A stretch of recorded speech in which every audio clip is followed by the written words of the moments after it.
Happy New Year! I hope everyone had a great time bringing in the new year. I'd like to welcome you to 2024. It should be a bumpy one and a fun one. It already is, like with aliens being spotted in Miami, right? Like, who would have thought? But here we go. At the beginning of the year, people start to make resolutions. And I'm really not a resolution person. But I do like to make New Year's goals. So today we're going to share a little bit about what the difference between a resolution and a goal is. And then we'll talk about a few goals that I have. And I would like to see if you'd like to join me on one or two, maybe. Welcome, friends. Here we are starting our journey into 2024. I have a feeling that, like I said, 2024 is going to be a bumpy one. So sometimes we need to focus on us instead of the things, the craziness that's going on around us. The world is going to want you to focus on things like the alien in Miami that I don't even want to know what that story is. But let's take our eyes off that and focus on ourselves for a bit, right? I would like to be honest with you. In 2019, I started working out 4 to 6 times a week. I started taking my vitamins and my Plexus products really regularly, and I was healthy. You know, I wasn't skinny, but I was healthy. I had muscle mass. I never got sick. I was doing good. And I did that throughout the entire time my mom was sick. I was driven to be able to be healthy enough to care for my mom. I needed to be able to work full time, take care of my mom full time, and do things that like pick her up and stuff by the time that she got really sick because she was paralyzed. So I had to carry her, pick her up, bathe her, change her. I had to do it all. And I couldn't be around her if I was going to be sick. It was right in the middle of all the COVID stuff and stuff. So I really buckled down and was working out and taking care of myself so I could take care of my mom and I could take care of my family. But after she died, I don't know what happened. I'm going to be honest with you. It wasn't really depression. It was more just to stop doing something that wasn't taking up all my time 24 hours a day. Now I'm kind of back at that because I'm working 2 jobs trying to do this podcast. I clearly love to be busy, but I didn't care about what I ate. I did maintain my Plexus products but they're not a magic pill. They're not going to work when I'm trying to pull so hard in the opposite direction. Like the probiotics and stuff will all work, but like the stuff that I was taking to help me lose weight isn't going to help me lose weight if I still eat crap all the time, right? It doesn't work that way. So I stopped working out, so that doesn't help either. Then I started working 65 hours a week, like I said, and I sit so much more than I used to. I was always so busy. I was always doing something. So although I sat all day for my day job, at night, I was always on my feet. So I was always doing something. But I don't do that anymore because I got to sit for therapy sessions. I got to sit for my job. I got to sit for podcast episodes or to study or to, whatever I need to do, Bible studies are sitting, research for my podcast are sitting, the like I said, my therapy sessions and assessment sessions are all sitting. So I sit a lot more than I used to. And you know what happens when you're over 50 and you sit a lot more and everything you worked hard for just goes flying out the window. And it's exactly what happened. Everything went out the window. And then pain started happening. Like my back started hurting, my legs started hurting, and I've gained weight. Luckily, mostly due to my Plexus product, I haven't gained as much as I possibly could have, but I have seen a number that I'm super not happy with. Like that number I never wanted to see.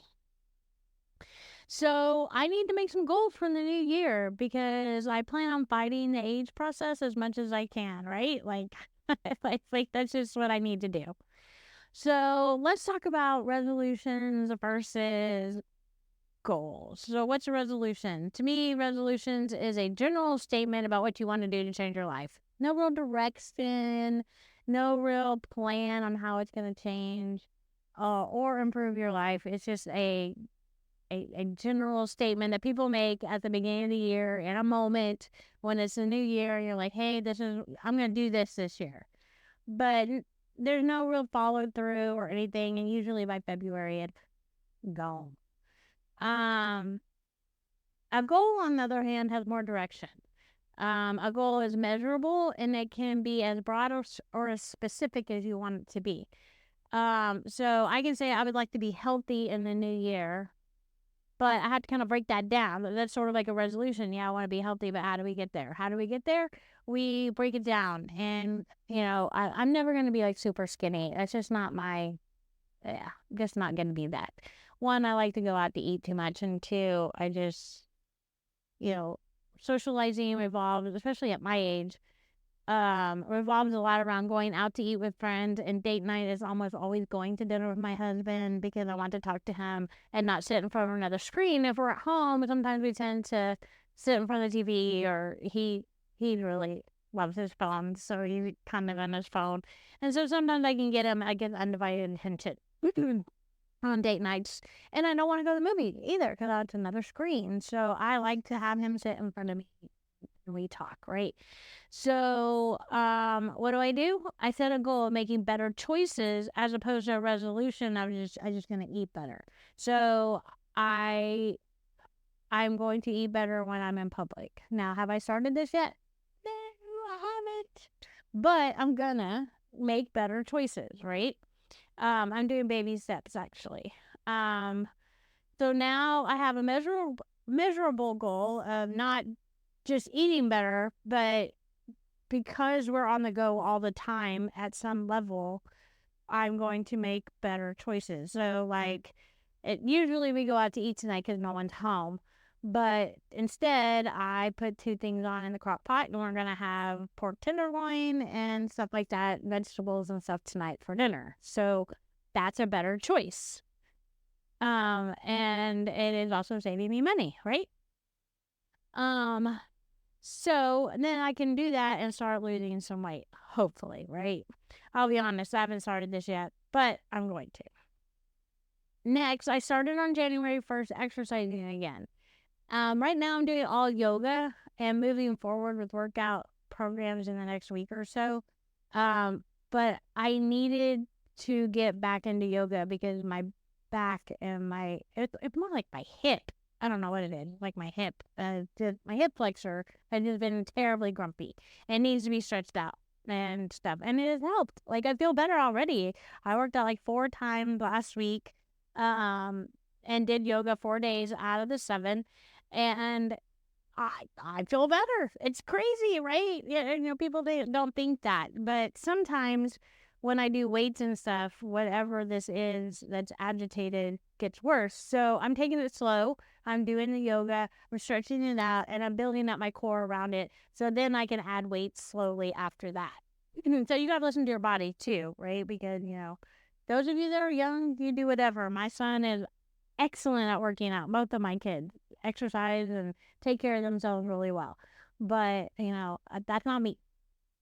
And so I got to get back into it. My pain at night is much better. And so it was like an immediate, quick, encouraging motivation factor that will keep me going. I also thought I was getting strep throat, so I took a couple of days off last week because I went to the doctor. But it turns out I had a tonsil stone, which I've never heard of before. So if you've ever thought you had strep but you don't have any other symptoms, like you really don't feel bad, check out tonsil stones. That was the craziest thing ever. So right now I made it at 4 out of 5 days, which is my goal, was to do between 4 and 6. So I made it 4 out of 5 days. Setting goals means you have a higher chance of achieving them. Resolutions, like I said, are usually given up by February. They're just kind of thrown out the window. I like to keep track of my workouts. I have printed calendars and marked off the days of exercise. I I have Beachbody, and that's what I work out to, is the Body by Beachbody app. So each one of those workouts has like its own calendar. So I think I've shared it before, but I did the 100-day workout with Jericho, and I just so proud of that I just leave it taped up. I have a little closet that I keep all my weights and workout stuff in. So on the door, on the inside of the door, I hang my calendars and my workout and my motivational stuff. I just have it all taped to the inside of my door. And so I can mark it off and I can see it. It's like progress for me, and it sees and it keeps me going because I get to mark those off. But this year I found this super cool exercise tracker that has the months of the year listed out, like written out really big, and inside each month of the year is the days of that month, and you can color them in. And I think it's super cool because by the end of the year, think how colorful and pretty that will be if you stick to your goal. So look up exercise tracker on Pinterest, which is like my favorite place to look for anything.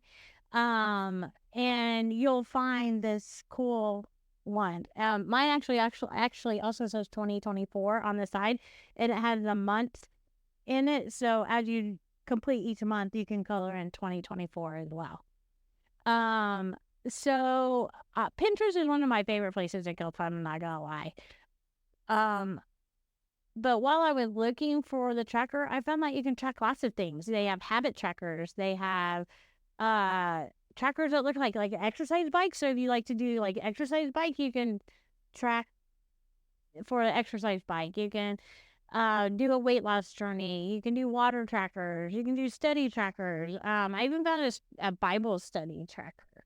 So like someone who is more creative than I in the craft world has made a cool tracker for anything. And on Pinterest, you can almost find it for free download there. I also found a guy who on the tracker that I got also provided like a free like workout goal sheet and stuff like that came with like 3 pages. And so I thought that was great too.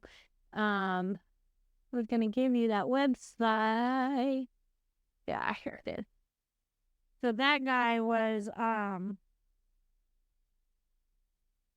is zillafitness.com. So ZILLA fitness.com. And he has like a weekly goal sheet that came with it, a habit tracker, and then he also has what gets measured improved. So like he has like a scale of how you think you did during your workout and how much water you drink and what else you're doing to take like self-care of yourself. Like, did you read a book? Are you taking care of yourself? And what things you're grateful for? So I really loved it.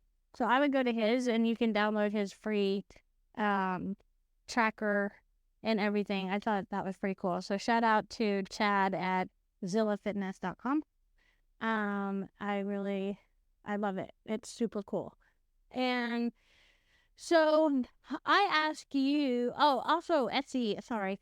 Etsy has some that you can buy, but a lot of them are free downloads. So, if you're not looking to spend money. So you also have to find a workout program that you like, that you don't like hating, that you don't hate, I find that I don't like the exercise. I don't get the high. It is something I actually have to force myself to do. I just don't like it. Although I feel better and can do that, I just don't feel, I don't know. I don't feel the rush high. Call me crazy. But I'm also not going to give it up because I'm not going to be something that my kids have to take care of me in 10 years because I haven't gotten my crap together and taking care of myself. So you got to remember to do something that you'll remember to do. So if it doesn't have to be hard. It can be easy. It doesn't have to look like those people on TV that are 20 years old and sweating to death. You can take it slow and steady. Slow and steady wins the race, right? That's what we've always been told. So if you can't do yoga on the ground, there's lots of things out there that can do chair yoga. If you can't do sit-ups, find exercises to do for your core that are standing up. They have all of that. And they have all of that on Pinterest. I promise you, if you go to Pinterest, you can find almost anything to help you on your journey. And it's never too late to start. Joyce Myers talks about how she started at like 54. She's 80 now, and she still works out like 4 times a week, and she does weights, and she looks great, and she's still plugging in and going. Those are goals for me. Those are like big goals for me. I know people who aren't like that. My mom was super active at 80. She wasn't great at exercising, but she was still really active before she became paralyzed. And once she became like that stationary, she refused to do like wheelchair exercises. She refused to get out of bed. She refused to do a lot of things, and it slowed her down to the point where she just couldn't recover anymore. But so go find your free tracker. Join me on this journey of getting healthy this year. I'm not saying you have to get skinny. I'm not saying you have to get swole. I'm just saying that you gotta get healthy. Take care of your heart. Take care of your muscles. Take care of your body, and it'll take care of you right back. Send me pictures of your progress, and I will post pictures of mine. Goals are also more attainable if you have someone to do it with, so we can keep each other accountable. I need to treat my body like God created it. I want to be active and healthy when I get older. I want to be the grandma that can rustle around and take care of my grandkids. I have a friend who has the most amazing mom. Her mom is the best, but she's so great at still like being a grandma, but taking care of kids at the same time. So that's her goal. I think she's great. I want to be like that kind of grandma. And so that requires being able to be mobile and do things and have fun and travel and all sorts of things. So I want you to be active and healthy. I want to be active and healthy. So let's do this together. I'm here to support you every step of the way. And although this is a shorter one for me, I pray to be accountable to myself, and I pray for you and your goal. So feel free to reach out to me. Email me, get together on Make an Adjustment Facebook page, Make an Adjustment Instagram page, and tell me how you're doing. Tell me what your goals are for this year. And don't forget to like and share your journey with me. And I look forward to an awesome 2024, hopefully alien free. And I will talk to you next week. Bye.